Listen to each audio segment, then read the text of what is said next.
Hey! Well, one of the common prepper themes is 3 days to anarchy. And we all kind of know what that's about. This video isn't about that. This video is about how to get ready and what to expect. Now, before we get into that, hit that subscribe button. You might actually like what we're doing here. Okay, let's get into it. First, let's get you into the right mindset because history has a way of showing us how things will pan out in the future. I want you to watch this while thinking about our current situation.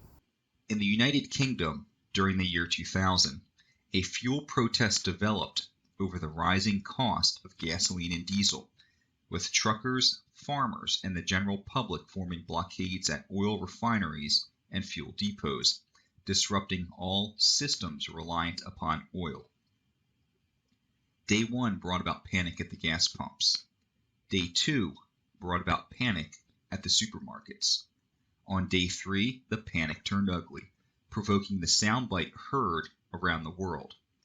Civilization is only 9 meals away from anarchy, stated by Lord Cameron of Dillington after bearing witness to the perilous conditions unfolding in the United Kingdom as food and fuel began to disappear.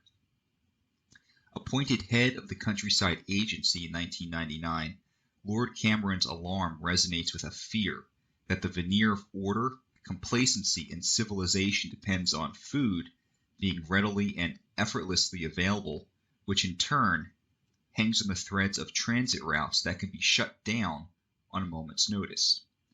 Chain reactions would ensue with frightening speed thanks in part to both the short timeline from disruption to collapse of a logistics system and the short fuse from civility to civil breakdown when food runs out. Transit routes being shut down, chain reactions, fuel shortages, food issues.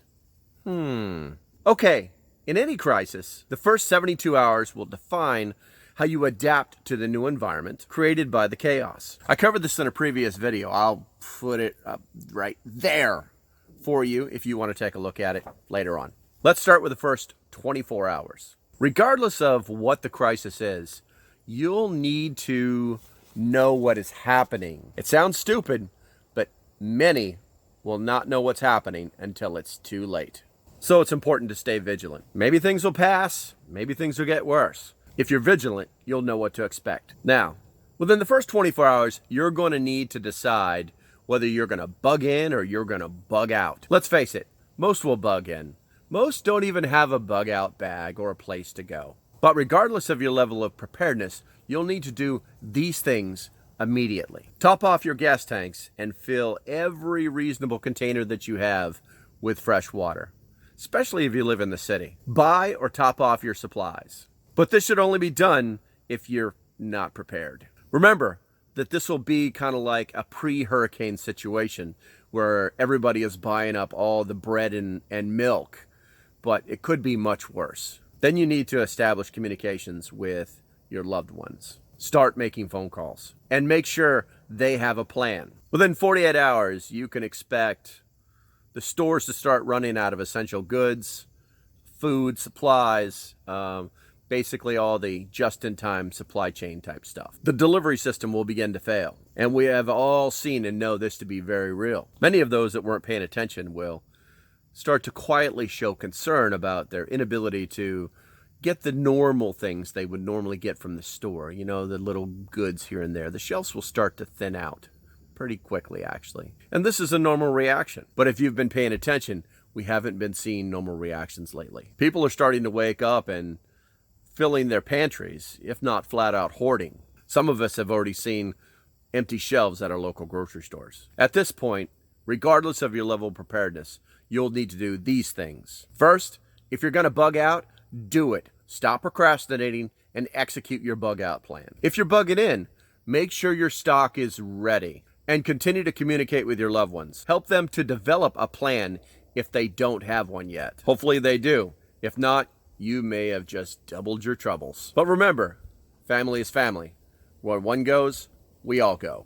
Lastly, check in with your mag if you're smart enough to be part of one. These are the people that are most likely to help you out when there's a serious problem. Now at 72 hours, you should be in the process of executing either your bug out or your bug-in plan. And here's why. People are going to start realizing that help is not coming. People will begin to panic and start looting. The police will not be able to keep up with the crime. Curfews and martial law could possibly be instituted. We have seen the curfews. And at that point, we could be looking at full-up lockdowns. Okay, to reiterate, at 24 hours, everything's pretty much still calm and settling.